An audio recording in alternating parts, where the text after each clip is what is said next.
Pak Guru akan menjelaskan materi tentang metode ilmiah dan kerja ilmiah. Ya, kita lihat yang pertama, metode ilmiah. Metode ilmiah itu terbagi atas dua. Yang pertama ada sikap ilmiah, dan yang kedua ada metode ilmiah. Langkah-langkah metode ilmiah. Nah, kita lihat yang pertama dulu. Pada sikap ilmiah ada 7 poin yang akan kita bahas. Yang pertama itu rasa ingin tahu. Ya, rasa ingin tahu. Rasa ingin tahu ini salah satu sikap ilmiah. Ya, para ilmuwan itu dia memiliki rasa ingin tahunya sangat kuat. Ya. Yang berikut, yang kedua, jujur. Ya, dia harus bisa jujur terhadap apa yang dia teliti nanti. Nah, yang berikut, bertanggung jawab. Bertanggung jawab ini dia harus bisa bertanggung jawab atas apa yang dia teliti nanti. Terus yang berikut, tekun. Dia harus bisa tekun sampai selesai hasil penelitiannya. Objektif. Yang berikut, tidak mudah percaya. Dan yang terakhir, berpikir kritis. Ya, kalau tidak mudah percaya dan berpikir kritis ini dia dijadikan satu. Karena apa? Di sini orang-orang ilmiah itu atau ilmuwan itu dia tidak mudah percaya terhadap sesuatu. Jadi misalnya dia mendapatkan informasi atau dia mendapat permasalahan, itu dia tidak langsung percaya terhadap informasi yang dia dapat itu. Dia harus berpikir kritis dulu. Dia harus berpikir kritis terhadap informasi yang dia dapat itu. Jadi dia harus cari tahu dulu misalnya permasalahannya apa, baru dia bisa percaya terhadap informasi itu. Ya, itu sikap ilmiah. Ada 7 poinnya. Rasa ingin tahu, jujur, bertanggung jawab, tekun, objektif, tidak mudah percaya, dan berpikir kritis. Kita lihat yang berikut, yang kedua. Ada langkah-langkah metode ilmiah. Ya. Jadi langkah-langkah metode ilmiah ini dia dimulai dari yang namanya observasi. Ya. Observasi ini dibilang dia mencari informasi untuk mendapatkan permasalahan. Jadi sebelum untuk melakukan penelitian, dia harus melakukan yang namanya observasi. Observasi itu tujuannya untuk mendapatkan informasi. Kata kasarnya itu observasi itu mau dibilang cari masalah. Ya, cari masalah. Jadi cari masalah itu untuk mendapatkan permasalahan untuk dia melanjutkan penelitiannya nanti. Ya, setelah sudah melakukan observasi, dia sudah mendapatkan masalah, apa permasalahannya, dia masuk di rumusan masalah. Nah, rumusan masalah itu misalnya sini contohnya air mempengaruhi pertumbuhan tanaman. Ini misalnya contohnya rumusan masalah yang pada saat dia melakukan observasi dia mendapatkan permasalahan ini. Air mempengaruhi pertumbuhan tanaman. Di sini apakah masih tanda tanya ya? Apakah air mempengaruhi pertumbuhan tanaman? Ya, misalnya tanaman apa? Mau taruh tanaman apa di sini? Bisa cabai, bisa jagung dan lain-lain. Ya. Nah, nanti di hipotesis ini apa? Hipotesis ini masih berupa jawaban sementara.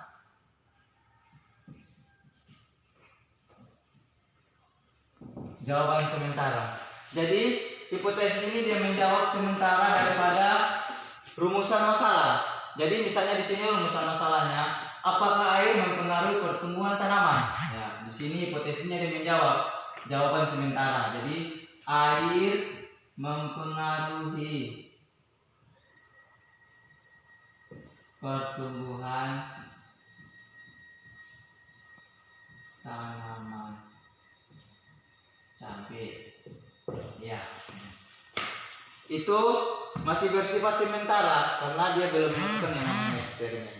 Nah, nanti dia sudah melakukan eksperimen baru dia mulai ketahui hasilnya seperti apa. Dia melakukan eksperimen tinggal dia mulai mengukur perbedaan dari air yang dia tanaman, misalnya tanaman cabai, dia menyiramnya menggunakan air yang bersih dan air yang keruh. Nah, nanti pada saat di situ di eksperimennya itu dia sudah melakukan penelitiannya atau percobaannya baru dia ketahui ternyata air dia mempengaruhi pertumbuhan tanaman. Jadi misalnya pertumbuhan pada tanaman cabai ada air yang bersih dan air yang keruh. Air yang keruh pertumbuhannya misalnya lebih besar daripada air yang bersih. Air yang bersih dengan air yang keruh. Misalnya ini air yang bersih, ini air yang keruh. Ya. Tinggal lihat pertumbuhannya. Kalau di sini pertumbuhannya lebih cepat atau lambat, itu nanti tergantung eksperimen yang kita lakukan. Ya, nanti hasilnya tinggal kita lihat dari hasil eksperimen itu, kita taruh di hasil. Terus yang berikut kesimpulan. Ya, kesimpulannya apa? Dari rumusan masalah atau dari hasil yang didapat itu. Ya, dari hasil yang didapat itu bisa dibuat kesimpulan. Jadi kesimpulannya air mempengaruhi pertumbuhan tanaman. Ya. Oke, itu lanjutkan. Yang berikut, poin yang berikut yang kedua, kerja ilmiah. Ya, jadi kerja ilmiah itu dia dimulai dari rumusan masalah. Ya, karena tadi kita tidak ambil dari observasi lagi di langkah-langkahnya, karena setelah sudah melakukan kerja ilmiah itu sudah memiliki yang namanya rumusan masalah. Ya. Jadi, Pak Guru ambil contoh di sini rumusan masalahnya itu apa? Ini contohnya. Apakah cahaya matahari mempengaruhi pertumbuhan tanaman jagung? Ya. Sebelum kita masuk di hipotesis, kita harus tentukan yang namanya variabel penelitian. Ya. Tentukan variabel penelitian ini sangat penting karena apa? Di sini kita bisa mengatur ada 3 variabel. Ada variabel bebas, variabel terikat, dan variabel kontrol. Di sini bisa kita lihat ada 3 variabel. Variabel bebasnya itu sinar matahari. Ya, sinar matahari variabel bebasnya. Variabel terikatnya itu pada pertumbuhan tanaman jagung karena ini yang kita akan ukur pertumbuhannya. Nah, sedangkan variabel kontrol, nah ini yang kita kontrol. Nah, tujuan dari kita buat variabel penelitian karena nanti yang ini variabel kontrolnya yang kita lihat, kita yang bisa kontrol variabel ini. Ya, jadi kita lihat di variabel kontrolnya ini, Pak Guru ambil dia punya ada jumlah air. Jumlah air. Jadi jumlah airnya itu pada saat kita mau siram tanaman tersebut, kita airnya harus seimbang antara yang nanti di cahaya matahari secara langsung dan cahaya matahari yang sedikit atau yang tidak kena sinar matahari secara langsung. Jadi airnya harus seimbang, harus rata pada tanaman yang di bagian luar secara langsung airnya dan juga yang di bagian yang tidak kena sinar matahari secara langsung. Jadi harus dia seimbang jumlah airnya. Supaya apa? Supaya air itu dia tidak mempengaruhi pada pertumbuhan tanaman jagung ini. Jadi karena kita hanya fokus pada cahaya matahari, karena di rumusan masalah kita itu cahaya matahari. Ya. Jadi kita harus jumlah airnya itu harus kita ukur, harus seimbang. Ya. Yang berikut kalau kita mau pakai pupuk harus juga seimbang pupuknya. Pupuk pada tanaman yang di luar dan yang di dalam itu juga harus seimbang. Nah, dan yang berikut tanah. Tanah yang kita harus ambil, tanah yang kita harus pakai juga harus sama dari tempat yang sama. Misalnya kita ambil tanah di pinggir rumah, ya. Dari tanaman yang di bagian luar dan yang di dalam itu harus tanahnya yang sama. Ya, itu tujuannya kita harus tentukan variabel penelitiannya. Nah, sekarang baru kita masuk di hipotesis. Hipotesisnya ini apa tadi? Jawaban sementara. Jadi kita menjawab jawaban sementara ini. Cahaya matahari mempengaruhi pertumbuhan tanaman jagung. Ya, ini masih bersifat sementara. Setelah kita sudah masuk sekarang ini sudah di eksperimen. Ya, kita sudah mulai melakukan percobaan. Ini percobaannya kita lakukan di sini. Pak Guru kasih contohnya di sini tabelnya. Ada sinar matahari banyak dan sinar matahari sedikit. Nah, sinar matahari banyak di sini. Pak Guru ambil contoh ada minggu pertama, minggu kedua, minggu ketiga, dan minggu keempat. Jadi mau dibilang 1 bulan. Ya. Pada minggu pertama, misalnya kita mulai tanam bibitnya. Misalnya hari Senin kita tanam. Ya. Senin berikutnya itu pas 1 minggu, baru kita mulai pengukuran. Misalnya pada minggu pertama kita ukur itu dia misalnya di sini 2 cm. Ya. Ini yang sinar matahari sinar matahari banyak. Terus di sinar matahari sedikit itu 1 cm. Ya, bisa juga ini bisa 3. Oke. Terus pada minggu kedua, hari Senin berikutnya lagi, minggu kedua kita mulai ukur lagi. 5 cm, ini 3 cm.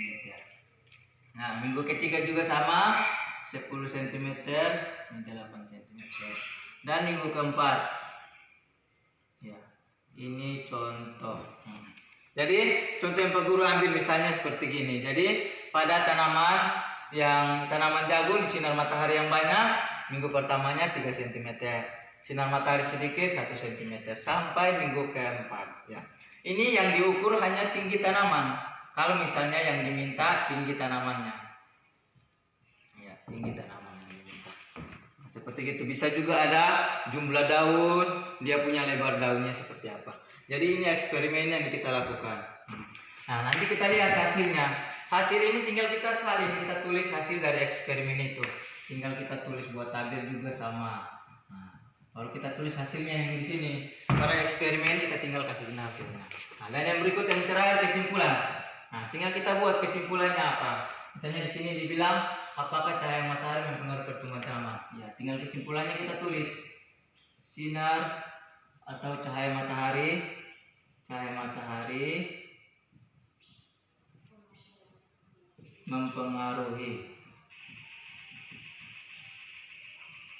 pertumbuhan tanaman jagung. Ya, ini kesimpulannya yang kita buat. Nah.